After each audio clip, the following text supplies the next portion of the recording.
I've a suggestion for the most terrifying question every single person in this room has been asked. Bit of a niche pub quiz category, if we're honest, but go with it for a second. Here it is. Are you ready? What do you want to be when you grow up? Now, I'm not talking about the question you get asked when you're 6, astronaut, by the way.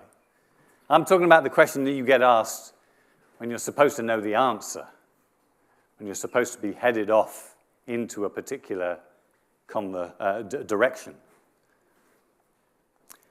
It's actually fairly normal to not know. In fact, I think it's the other way round. Does anybody in the room, including the esteemed industry colleagues, can anybody put their hand up and say, I know what I wanted to do my whole life, and I've been doing it my whole career? Anybody at all? Anybody? No, nobody. I do know somebody, actually my father-in-law. He is a Methodist minister. I mean, he's 80.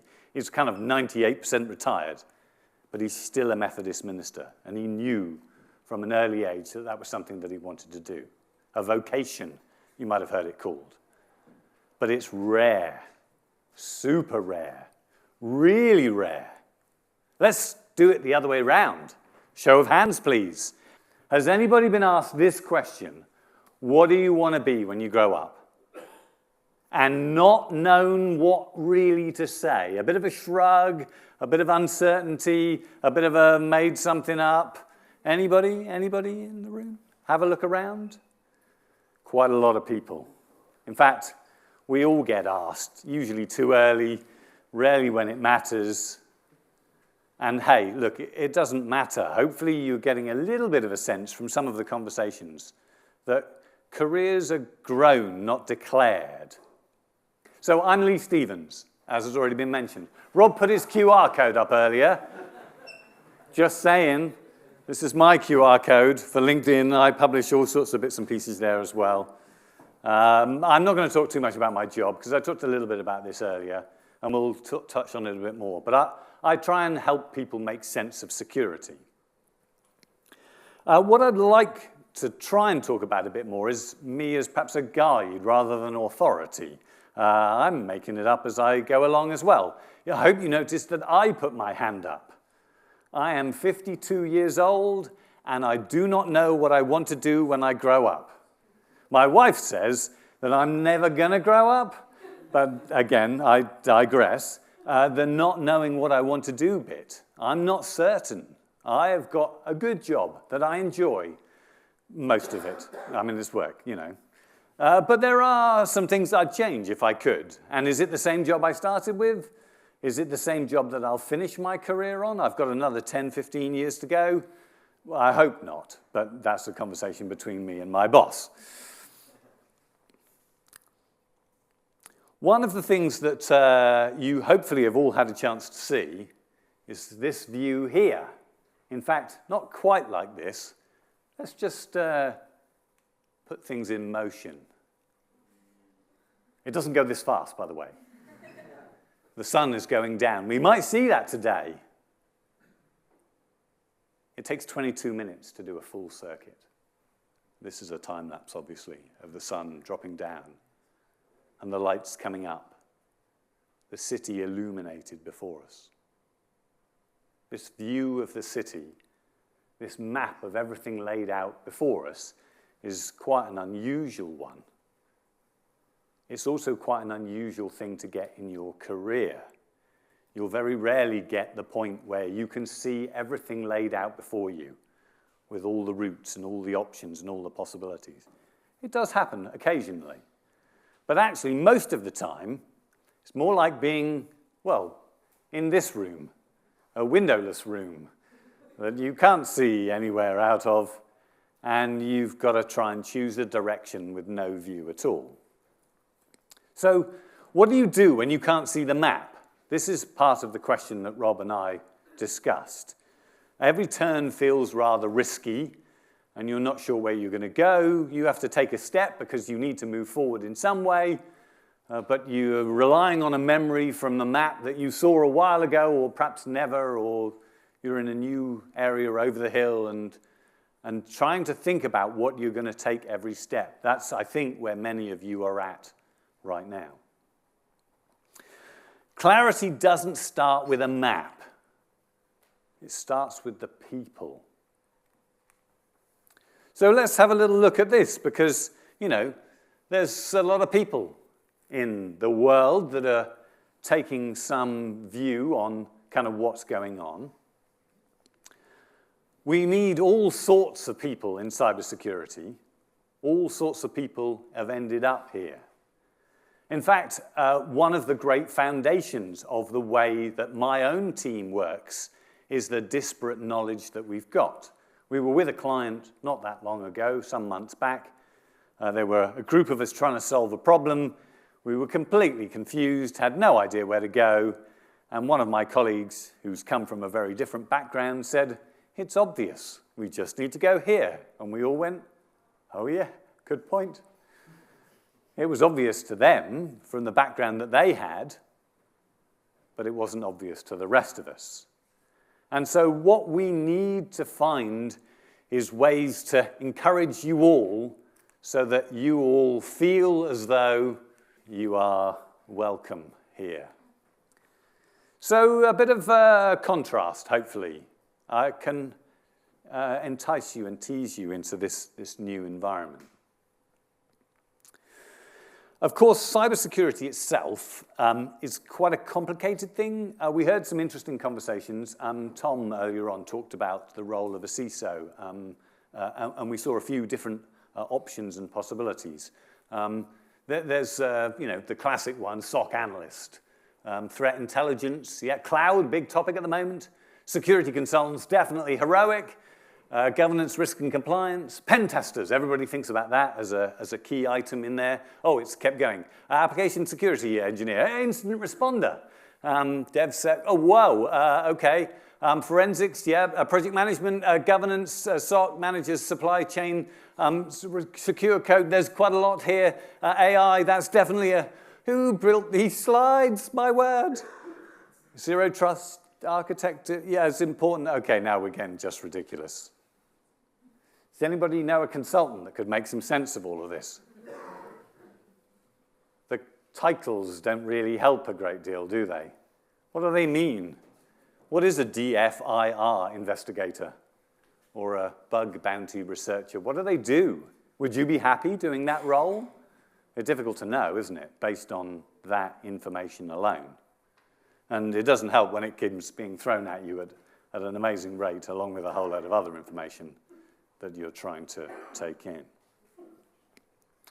The other thing, and I'll perhaps point at my esteemed colleagues today, is that there's lots of people that are free with their advice about what you should and shouldn't do. And this is the kind of advice that I often see. You should definitely learn a little bit of everything so that you're across the whole of the landscape and you know everything that's going on. Or you should specialize early and focus in on something and become a real expert so that you've got that real depth and understanding. They're kind of contradictory, aren't they? Maybe certificates are the things that matter. Or maybe certificates don't matter. Experience is what's important. Maybe you should definitely focus on technical matters because technical is the foundation of all of cybersecurity. It's a technical discipline. But then if you listen to some of the other experts talking about why it's important from a business perspective and how it relates to economics and all these other things, well, again, how do you take these bits of conflicting advice? What I'd say to you is the problem isn't you. If you've been feeling these things and wondering what it is that I'm going to do, where I'm going to take it, it's not you. Everybody feels this confusion as well. The noise that's out there, the competing items that are being thrown at you are part of the complexity that's there. Perhaps it might help if we talk a bit about my security career, my business career overall. Maybe that will provide a little bit of context for where we're going to go. My security journey started about 15 years ago, something like that now. when I was looking after one of our large corporate customers. I was in sales and account management, the teams that interact with organizations to make sure we're delivering what we promise we're going to do. The client, one of the particular people within that client, came to me with a particular challenge around cybersecurity. And I didn't know how to answer the question. And that's not the job of the account manager. The job of the account manager is to introduce people, to bring people, the best of an organization, forwards to help. So I went back into BT and I looked out who could help, who could come and speak to this client, who could inspire them or answer their questions. And I found two individuals, two relatively senior individuals, convinced them to come up to Manchester, convinced them to come to see my client, and they were amazing. They were talking like a different language, and it was so interesting. And I had no clue what they were talking about. But I was interested. There was something in what they said that spoke to the client. You could see the client responding. You could see the fact that it was going to resolve some of the client's concerns and issues. And in that moment, I felt excited. I felt excited to be out of my depth, to not know the answers, and to be learning something, finding something that pulled me forwards. If I go a little further back in my career, I started off, my degree was computer science and electronics many years ago. I started off doing a lot of software work, coding. Those of you that have done some coding may have heard the adage that the first 90% of the program takes the first 90% of the time. And the last 10% of the program takes the second 90% of the time. I was deep in off by one errors, struggling to work out what the hell was going on, thinking to myself, is this what world of work is all about? Really? Is this what my life is going to be like? And I realized at that point, without shame, that perhaps I did not want to spend my life in a cupboard with a spreadsheet or a coding interface, doing stuff that is very important, but didn't speak to me. This was honest friction. I was the wrong shape for that particular bit of work. And once I realized that speaking to people and getting out and interacting was something that I wanted to do, my life went in a rather more positive direction. The final item that I'm going to mention is actually a bit of a look at where I am now. And this really is this idea of a synthesis of a lot of different things. I've been building my career over quite some time. I've gathered little bits that I like from things that are enjoyable and fun, and my boss has been kind enough to let me go out and do a bit of this and that and whatever else, which is great. I've discovered that translation is one of my superpowers. I can take a business problem and talk technical, or I can take some technical architecture and explain it to people who understand kind of a business environment. And that's really where my energy has met, what the industry needs. I've been producing quite a lot of videos lately. Some of you may have already linked with me on LinkedIn and seen some of those. I'm really enjoying that. Is it the finished article? Am I done? Well, no, actually, I'm not. I'd like to do some different things. There's some things, actually, I'm finding a lot more difficult. And that's normal, a natural, a progression that comes along over time. Was it Tom, I think, who talked about that as well, this progression that you see there? Okay, all very interestingly, but you promised us in the abstract, if anybody read that, you were going to tell us what we should do. Enough about you, get on with the plot. What is it that we should do? And you might have heard Rob mention, or seen on the slide, or read in the abstract, the word ikigai. Ikigai is a Japanese word. For those of you who have not heard it, I'll try and explain it in a minute. If you have heard it, I bet this is what you've seen. It's a sort of Venn diagram of things related to careers that talks about where you should go. There's only one problem with this. This is as Japanese as I am.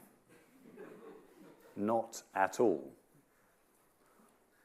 So what does it mean then? Well, put simply, ikigai is a life act of finding things that you enjoy that bring you energy. Think of those things that you do where time just seems to fly by and you don't realize you've been doing a load of work because it was such fun. That's ikigai. Think of the things where somebody opens a box and you look inside and it's like, come on, this is Christmas. That's ikigai. And that's what I want you to think about as you think about where you should go. This is where I'm at for the most part. In terms of my career, I've been picking the bits that I like doing and that I'm kind of good at. And where that goes really is about practicality, not philosophy. Really speaks to this idea that if you gain energy from something, you tend to do it well. If you do it well, you produce something. And if you keep producing something, that leads to value. Hopefully for yourself, and almost certainly for other people, if you do it enough. So what I'd really, really want you to take away, most of all, from all of this, is that purpose is grown, not granted. Nobody will come along and give you the answer. You will not open a book and read something and say, aha. You are unlikely to start a role at an organization and that will be it for the rest of your working life. You will have to go on a journey. And ikigai is a path, not a destination. This is not a place you're going to get to and then say, I'm done now. This is a thing that you're going to have to do again and again and again. Okay, that was a little bit philosophical, wasn't it? Let's get back to something practical. What am I actually going to do then? So no complicated frameworks, no mumbo-jumbo, 4 verbs, things you can do. Not in the future, not 6 months from now, now. This week, next week, right now. Maybe not this week, you'll probably be quite tired after all of this, but next week, for certain. The first one is to take stock, to notice. I've talked about joy. Some of the other notable presenters have talked about joy and the things that they gain energy from. Have a think about what it is that brings you joy. It might be quite different, actually, for each of you. And that's good. Lean into that. That's your superpower. That's what sets you apart from the other people, because it's something that you really, really get. Next step, define something. Choose a problem. Remember I said this is next week. Choose a problem in the digital world that you care about. Not a job title, a problem. And then, it could be something like help our student society work out how we should do multi-factor authentication for our systems. It could be map the top 3 misconfigurations we keep repeating. It could be explain passkeys to normal people so that they actually use them. I don't know. If you could say the problem in a sentence that a normal human would understand, you'd probably defined it quite well. Now you've got a problem. You need to align all of the capability and material to your advantage. Point your learning, the environment you work within, the people that you know toward that particular problem. Ask a practitioner to follow them on LinkedIn or whatever, to find out what they're doing. Ask to meet up with somebody or talk to someone. Ask one of your lecturers about how do we deal with this. Think about how you're going to choose the courses that play to that particular area. If you're on a team, make this problem part of the backlog of issues that the team are going to resolve. And then the final one. This is the hard one. You need to act. The other bits were thinking, kind of, really, looking around. Act. I say it's the hard one because I feel kind of like we're in a YouTube montage world. You've seen them, I'm sure. You know the bit where they get to the bit where they've got to do all the hard work and it's going to take a while. Cue the music and time lapse. And all of that hard stuff disappears with, somebody doing the bits and the boring bits are cut out of the video and then, ta-da! Life is not like that. You need to act. You need to do something. And through that act of doing something, you'll get a step further. And from that, you can then go another step. And from that step, another step. And some new avenues will open up and you can go that way as well. Now, there is a good advantage to you doing this. And the advantage is, when it comes to an interview moment, this is something that's going to set you apart. One of the things that I do at BT over recent years is do the final interviews for graduate entrants. I'm the person you have to get past right at the end before we offer you a contract. I do occasionally see some people that just look like all the rest of them. And by the end of the day of interviewing them, I can't remember who they were. But there are some people that stand out. Yeah, that's the guy who said this. That's the lady who talked about that particular problem. This is the moment where you've got that STAR moment. STAR, you heard the acronym, situation, target, action, action, action, action, result. This is something that really sets you apart. And by the way, if you've ever seen one of your friends talking about the latest film that they've just watched that you should see, you see a bit of animation and excitement in their faces. If you see somebody talking about something really dull that they had to go and fill out because the doctor said they had to do it, nobody cares about that. So if you've noticed something that you're passionate about, where time disappears, you're going to sound like the person who's talking about the film. And that's going to be exciting. That's be the thing which absolutely fundamentally sets you apart. So take one step this month. The first step is the hardest one. Insert cliches here. The journey of 1,000 miles begins with... No. Stop. Tiny visible steps compound. And they give you stories which build. And with those stories that build, you get momentum. And that momentum leads to things, which leads to other things, which leads to opportunities, which leads to conversations, which leads to who knows what. I can't believe I'm going to do this. I hope I've impressed you thus far, that I am a professional, knows what he's doing, delivers great messages. I've got this nailed in every way. Play. 5 key controls. Firewalls. Software updates. No, it doesn't. Firewalls. Why is this so difficult? Firewalls. Secure configuration.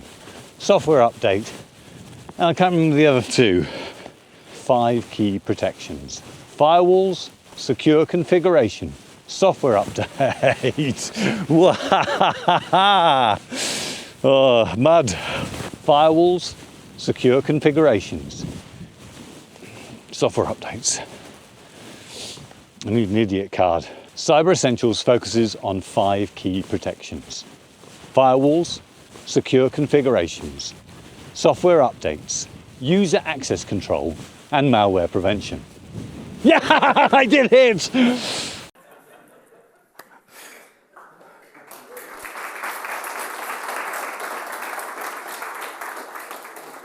I love you. Thank you for applauding me for being a screw-up. Well, I don't know what I'm most pleased about with that particular bit. The fact that I hid from you all the other outtakes that didn't make that cut where I also screwed it up. Or that bit, did you see the bit at the end where I got the 5 elements of Cyber Essentials and then I held a perfect face so that editor me could cut to the next video before I went, yeah! Ah, wonderful. Progress beats perfection. I screw up all the time. If you do anything of any value or worth, you will screw up too. But if you keep going, if you practice this presentation while you're walking your dog, and then you practice it the next day whilst you're sat in a car park waiting for your wife at a physio appointment, and then you practice it the next day when you're walking the dog, I walk the dog a lot, and then you deliver it in the room, maybe it might be good. Hopefully, we'll see when you tell me later. Progress beats perfection. Okay, let's try and wrap this up because I'm nearly out of time. Let's go back to the question we started with right at the start. What do you want to be when you grow up? Terrifying question. But here's the thing. You don't need a map. You don't need an answer to that question. All you've got to know is what's the next step. The very next step. And then that'll take you to the next step. And the next, and the next, and the next. And if it's something that you are excited about, you'll find that the walking is rather easier. Purpose isn't declared, it grows. And it grows through your energy, your effort, your curiosity, and those repeated steps that you do time and time again.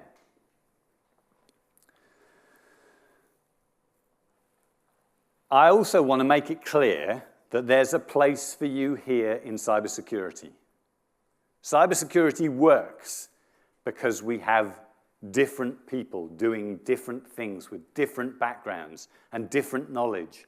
And all of those things together, your background, your experiences, the shape you are, they all matter. We don't need one kind of person. We need everybody to make this thing a success. So here's my invitation. Take one small visible step this month. Find something honest, something you can point to. Write something, build a lab or something, try and break something, explain something to somebody, I don't know. Whatever it is that you find joy and excitement and energy from, one step builds some evidence. Evidence leads to confidence. Confidence creates opportunity. And here's my final message. It's up to you now. I don't need to give you permission. You have everything you need around you, with the amazing people arrayed around who want to help you to find a route forwards. But it's up to you to find your ikigai and the way that you are going to build an amazing career. Thank you.